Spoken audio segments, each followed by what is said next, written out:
In this video, we'll take a step further what we looked at in the previous video. So previously, we looked at homogeneous differential equations, i.e. ones where the right-hand side is equal to 0. And we looked at the case where the roots of the auxiliary equation, and to remind ourselves, the auxiliary equation, in this case, am squared plus bm plus c equals 0. It's a quadratic in M where the coefficients are the same as the coefficients of the terms in the second order differential equation.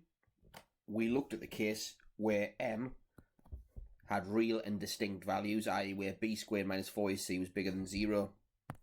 In this one, we're going to have a look at the case where b squared minus 4ac equals 0. So let's take such an example. So let's take the case where we're solving d2y by dx squared plus 6 dy by dx plus 9y equals 0. So writing down the auxiliary equation, we get m squared plus 6m plus 9 equals 0. Now we factorise, we get m plus 3 squared equals 0. So we can see it's got a repeated root, so indeed b squared minus 4ac does equal 0 in this case. Therefore, m equals minus 3. Which implies, so going back to our previously learned convention in the previous video, y equals ae to the minus 3x. However, and this is the new part, when there's repeated roots, there's always an extra solution as well, plus b times x e to the minus 3x. So there's always an extra root with an x attached. And I'm going to go through a proof in a short while as to why that's the case, but that's the new fact to learn. When it's repeated roots, not only is there the ordinary solution that we saw before, there's another solution with an x attached to it. And that's typically written in an exam. You'd be expected to write it as a plus bx e to the minus 3x. So let's just go back and lay this out like it should be laid out in an exam. So in an exam you wouldn't write this line here, so I'm going to delete it. So your exam answer should look exactly like this. So as soon as we see that there's repeated roots, jump straight to that solution there, and that there is our answer. So I'm going to put a box around it. There we go. Right, so now the rest of this video is going to be a proof of why that's the case. So let's start again. We've got the general second order differential equation, a d2y by dx squared plus b dy by dx plus cy equals 0. And what we're going to do, we're going to propose that y equals some multiple of x e to the power of mx. So if that's true, then dy by dx we get by using the product rule. So I'm going to let that equal u and that be v. So I get u equals ax, which means that du by dx equals a. V equals e to the power of mx, which means that dv by dx equals me to the power of mx. Therefore, using the product rule, dy by dx is v times du by dx, so a e to the power of mx, plus u dv by dx, so ax m e to the mx. Tidy that up a little bit. axm e to the mx.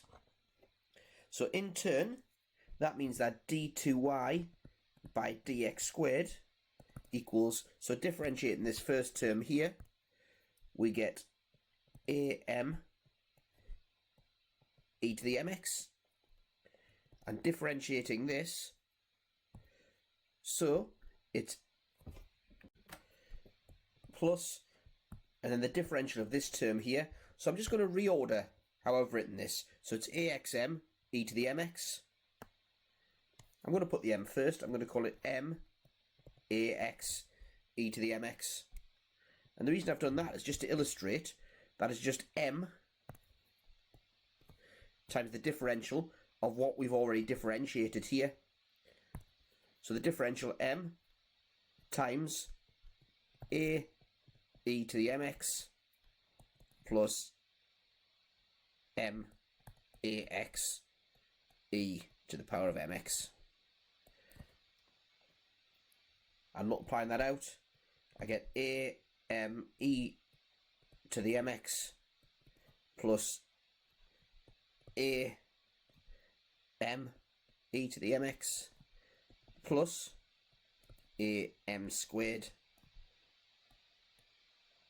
e to the power of mx, which is equal to, well, we've got two of these terms here, so that becomes 2am e to the mx plus am squared x e to the power of mx. Right, so now we've got that, we're going to sub it into the original equation. So therefore, we've got a d2y by dx squared, and d2y by dx squared is equal to that. So therefore, lowercase a times that, so lowercase a times that gives me 2 lowercase a uppercase a me to the power of mx plus lowercase a uppercase a m squared x e to the mx. So that's the first term, plus b times the first differential, so plus b a e to the mx plus bm ax e to the mx, then plus cy, so plus c uppercase a x e to the mx equals 0. So let's try and solve that. So all of them have a capital A in common, and all of them have an e to the mx in common. So let's try and take that out as a factor. So that gives me 2 lowercase a m plus a m squared x plus b plus bmx plus cx equals 0. So let's separate these out now into terms with or without x's. So there's a with, there's a with, and there's a with, there's a without, there's a without. So equals, or which implies rather, a e to the mx. So we've got 2am plus b. Then we've got plus, and let's take x out as a factor, am squared plus bm plus c, all equal to 0. So for this to equal 0, this either has to equal 0, which we've established it can't. E to the mx is asymptotically 0 but never equal to 0. Or each of these two things here needs to equal 0. Both of them. So you should already recognise this as being the auxiliary equation. But notice here that this is the differential of the auxiliary equation. So if I differentiate this here, I get 2m a plus b. So basically we're solving a quadratic equal to 0. We want this to equal 0, and this has to equal 0 as well.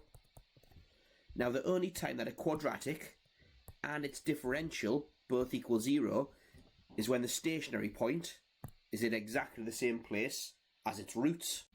So taking this diagram as an example, this diagram here has its stationary point at exactly the same place as its root, and for a quadratic, the only time that occurs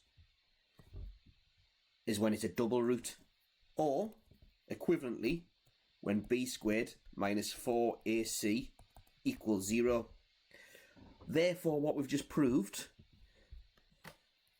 is that y equaling ax e to the mx implies that b squared minus 4ac equals 0. So the only time that that's a solution is when the auxiliary equation has repeated real roots. So it's a bit beyond the scope of this video, but what I would suggest is that you do exactly the same proof and try it for ax squared e to the mx to see what happens. Propose ax squared e to the mx as a solution, follow it through exactly as it is now, and see what happens. For more videos like this, subscribe to our YouTube channel, and to find out more about our Skype tuition and revision courses, go to alevelmathsrevision.com.